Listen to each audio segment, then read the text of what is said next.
Мы только подумали, ох, как хорошо, как быстро мы доехали. И тут на тебе. Нам никто не поверит.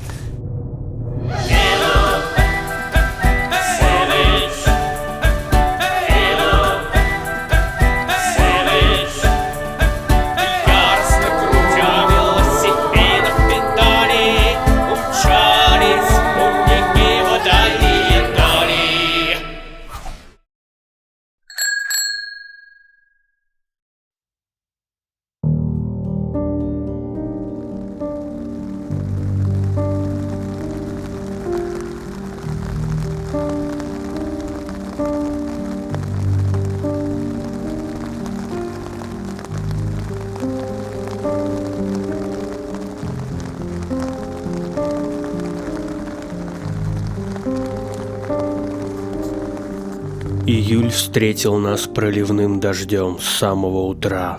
Грунт под ногами превратился в глинистое месиво. Настроение было на нуле.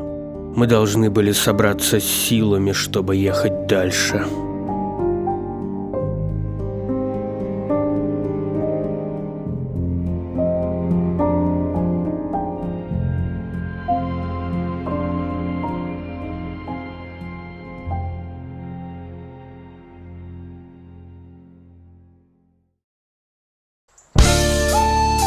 Пару часов спустя погода начала налаживаться, и мы покатили в сторону Ярославля.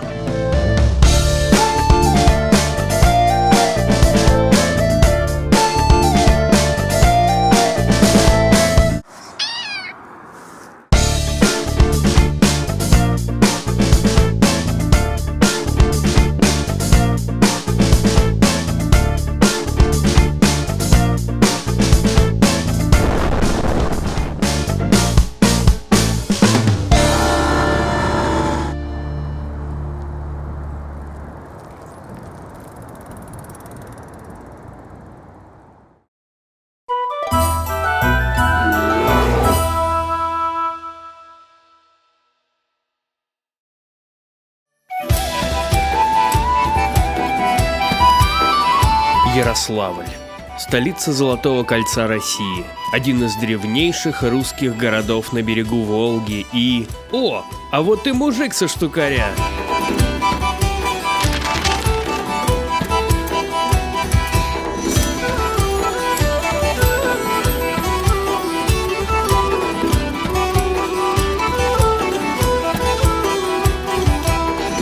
Еще одна особенность городов Золотого кольца, которую я заметил.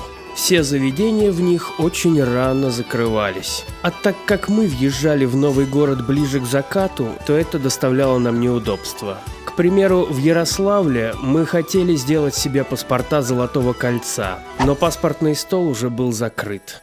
Ничего не поделаешь, расчехляем фотошопы. Ну вот, другое дело. Бонусы и скидки по таким не получишь, но как ачивки в самый раз. Между тем, наши запасы электричества подошли к концу. Было принято решение купить дополнительный павербанк и заодно попросить ребят из магазина электроники попользоваться их розеткой.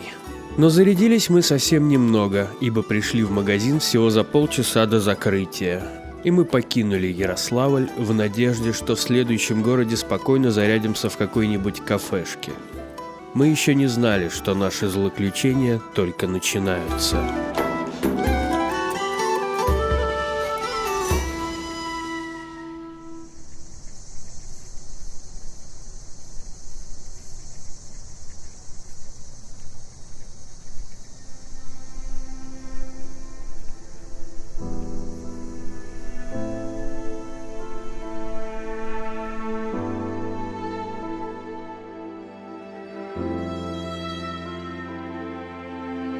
Темнело.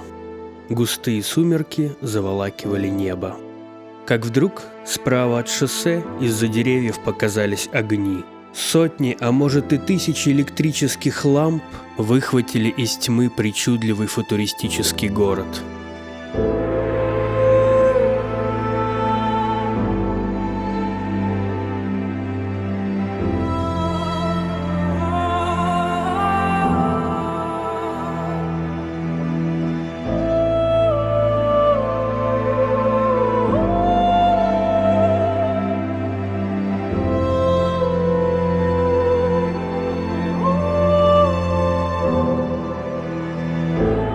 Мы разбили лагерь на краю поля, а на горизонте все еще виднелись огни завода. Как же я жалел тогда, что наша основная камера разрядилась.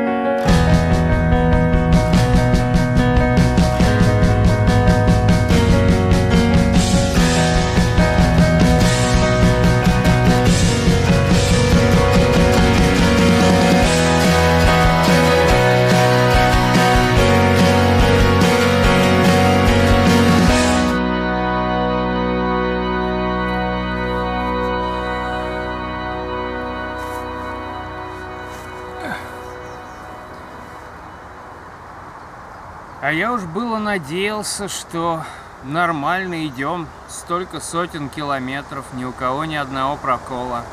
И этот прокол схватил я.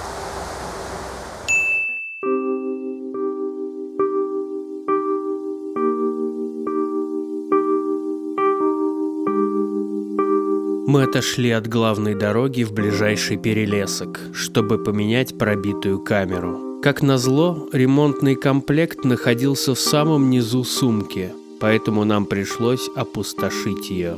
Местная погода как будто специально ждала именно этого момента. Из серии «Нам никто не поверит». Только что была жара. Прошло, называется, 2 минуты. И вот вам. Все мокрое, абсолютно все. Я сейчас героически колесо надувал. Вот это вот. Все очень плохо. Демонтировал я колесо, а оно снова сдуло с новой камерой. Оказалось, что покрышки трындец.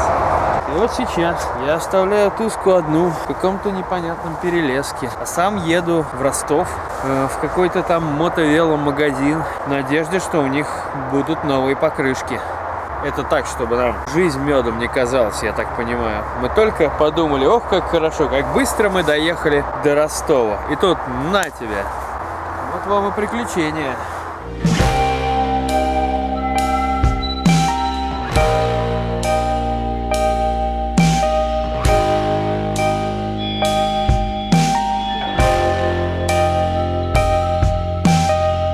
В Ростов-Великий я въехал один, верхом на Туськином велосипеде. К счастью, найденный по картам магазин оказался открыт.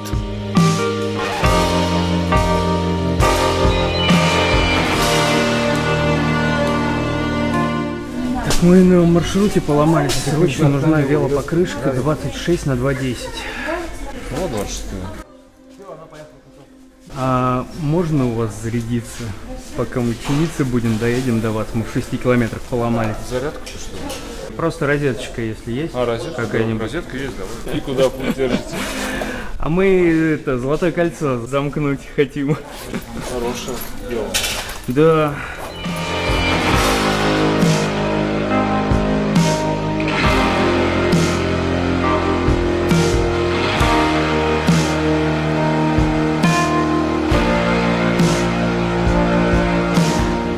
А также я решил зайти в соседний хозяйственный магазин, чтобы купить мешки для мусора и резиновые перчатки.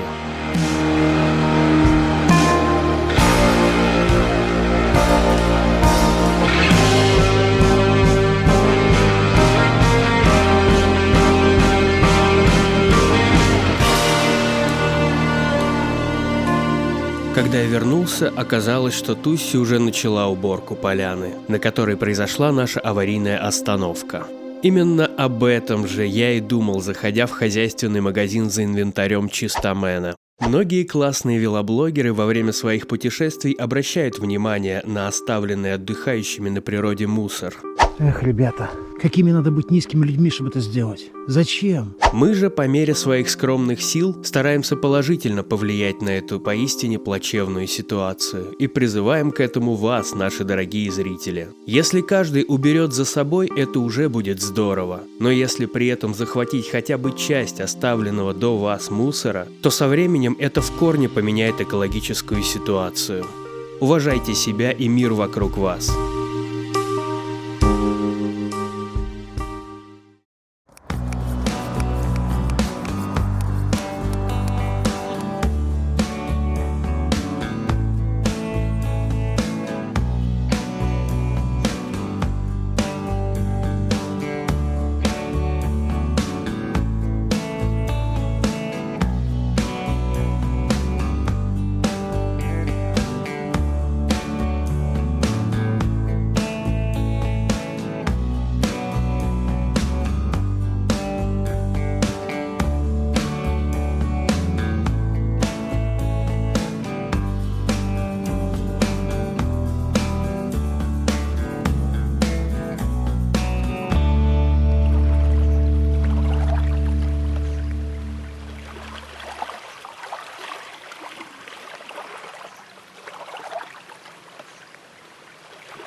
В детстве я ездил в Ростов-Великий на пленэр с художественной школой, в которой учился.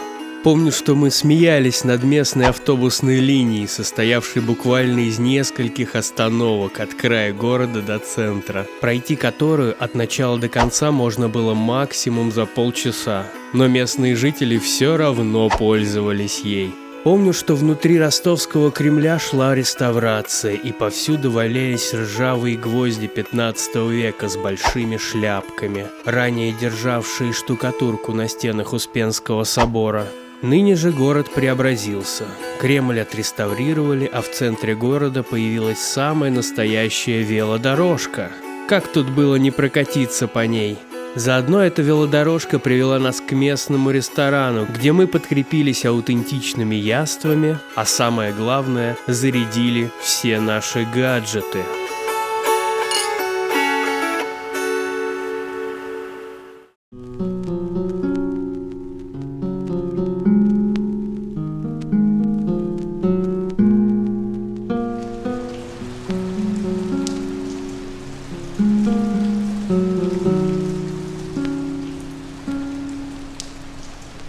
Мы укрыли наши велики тентом и сами укрылись на берегу озера. Ждем, пока дождь прекратится. Но что-то он все только усиливается. Кажется, мы застряли.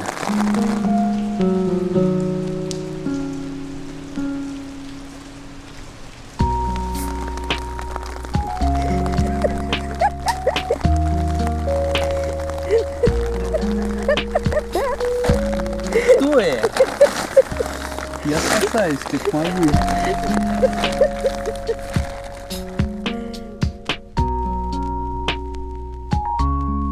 Покинуть Ростов удалось только на закате.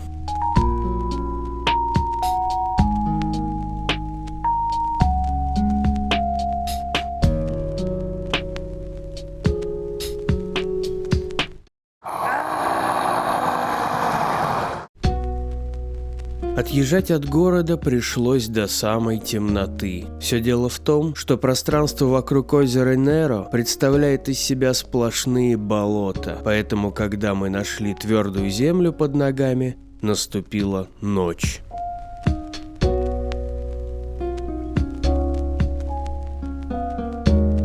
Многие люди интересовались, как это так мы ставим лагерь посреди ночи, ведь не видно же ничего, да и не знаешь, на что нарвешься в темноте. Вот как мы это делаем. Этап первый. Разведка. Трава вся мокрая, зато высокая. Шоссе рядом. А, стоп. О, полюшка. Чё? Копать? Да мы и не будем копать. А можно? Вроде какие-то лютики, васильки. Болота нет. Этап второй. Высадка. Едешь? Широкими шагами иди, чтобы в траве не завязнуть. Чуть-чуть осталось. И вот, и все. Это что это за растения такие? Ну, здесь, я не знаю, давай за деревья хотя бы спрячемся, чтобы шум от дороги не так сильно был. Все мокрое. Сука. Ну, я не знаю, блин, ну давай здесь, короче, встанем. Этап третий. Разбитие лагеря.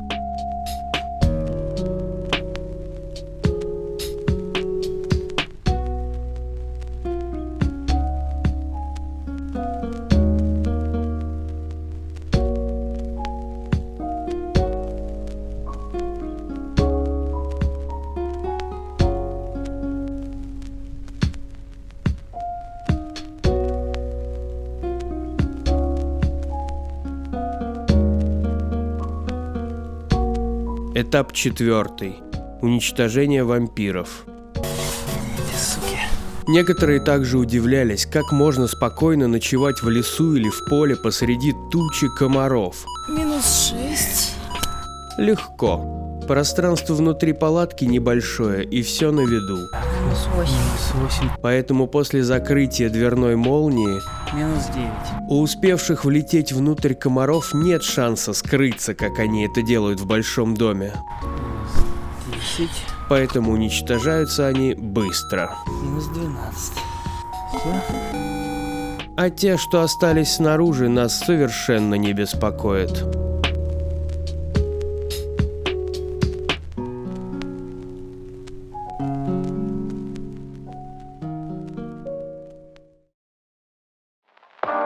Might be giving yourself credit for it. If you have something that's going on in your life right now that's challenging, painful, it's just a reminder to take a little bit better care of yourself. Because you're worth it. You can have this feeling anytime you choose.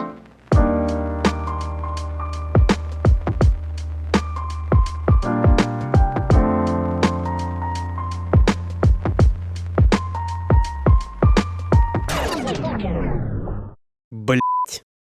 Никогда такого не было, и вот опять. Не успели мы проехать и 2 километров, как у меня снова спустило колесо. Да что же это за напасть-то такая? Покрышку сменили, камеру тоже. Ничего не понятно. Этот город никак не хотел нас отпускать. Потеряли 3 часа, но мы сильнее обстоятельств. Все-таки удалось починить заднее колесо. Я надеюсь, мы на нем доедем до Переславля-Залесского. Сейчас пришлось в жестком режиме педалировать обратно в Ростов и закупать новые камеры. Теперь у меня не только суровые российские покрышки, но и суровые российские камеры. Посмотрим, сколько они выдержат.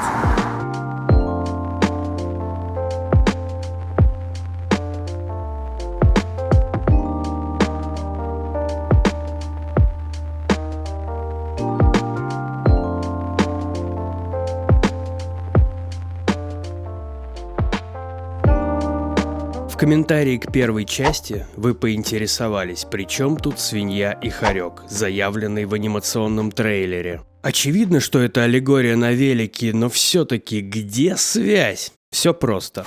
Ни для кого не секрет, что наши велосипеды не первой свежести и относятся к эпохе освоения России горного велосипедизма. В те славные времена Стелс еще делал довольно сносные аппараты, а крутые западные бренды научились переносить производство в Китай, удешевив тем самым свою продукцию и, как следствие, открыв для себя массовый бюджетный сегмент рынка. Велосипеды американской марки Haro пришлись по вкусу отечественным райдерам, обретя сленговую кличку «Хорьки». На таком хорьке как раз и катается Тусси. А что касается меня, однажды один мой друг долго и нудно пытался прочитать название марки Швин на раме моего вела, но у него выходило что-то типа «скх». Цхвин, цхвин. В результате он резюмировал «свин» и успокоился. Так мой конь превратился в свина.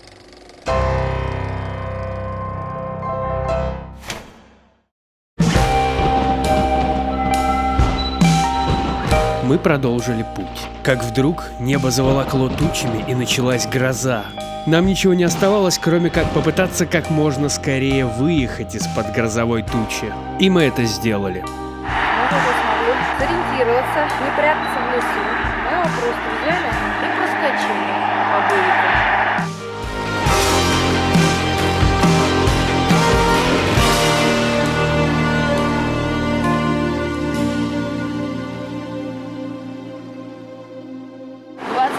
Километра до Переславля. Камни с трассы летают только в путь. Пробила внешнюю обшивку. Так что одевайте касочки.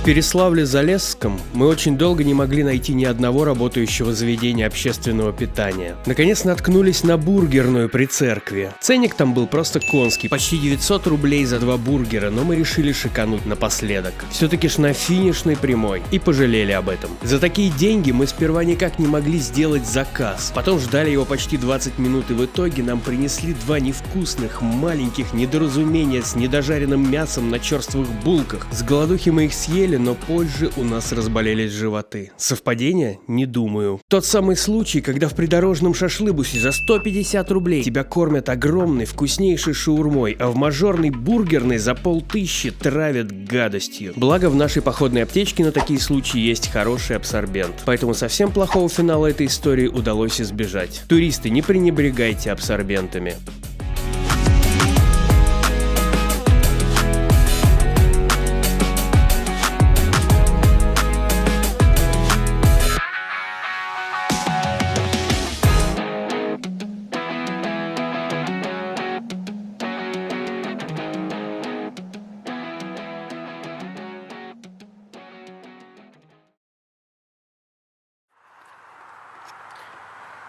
У нас тут, в общем, последний рывок, последний день, последний наш финишный город. Финишный город, так вообще говорят? Нет. Мы все очень устали, хотим вернуться обратно домой. Тут невозможно ничего снимать, потому что запотевает объектив Выйди на улицу, моментально. нахрен.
короче, крутые подъемы перемежаются не очень крутыми подъемами. Если так подумать, то мы уже, походу, сейчас на велосипедах на Эверест забрались. Вот почему американцы называют американские горки русскими горками. А?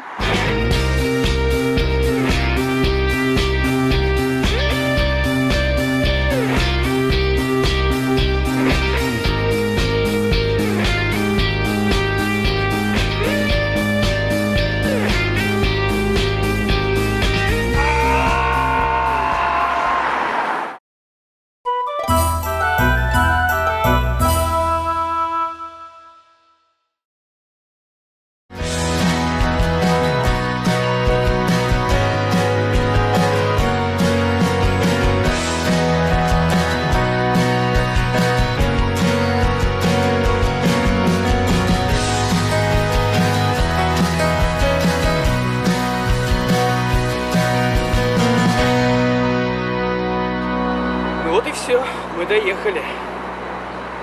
Мы поставили себе цель, и мы ее добились. Будьте как мы, с вами был VeloSavage. Точно, мы это сделали!